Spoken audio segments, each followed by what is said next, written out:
पटीदार बा। सुना ये भाई बोलो जुग के ही है हाल बा। सुना ये भाई बोलो जुग के ही है हाल बा। सुना ये भाई सुना।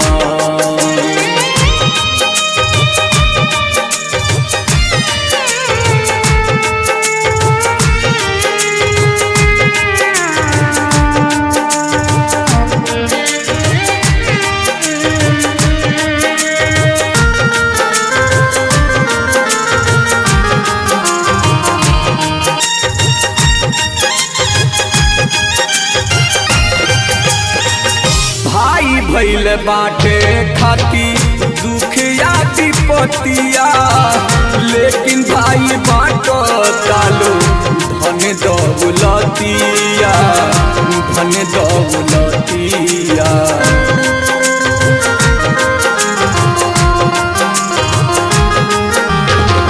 भाई भइल बाटे खाती दुख या विपतिया, लेकिन भाई बाटो तालो धन दौलतिया।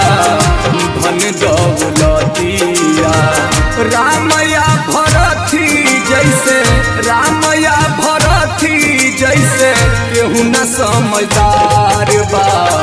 सुना ये भाई बोलो जुग के ही है हाल बा। सुना ये भाई सुना।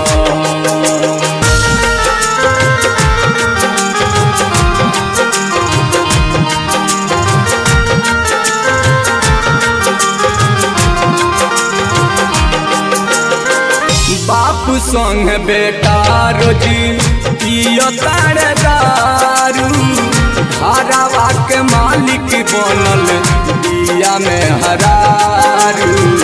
बिया में हरारू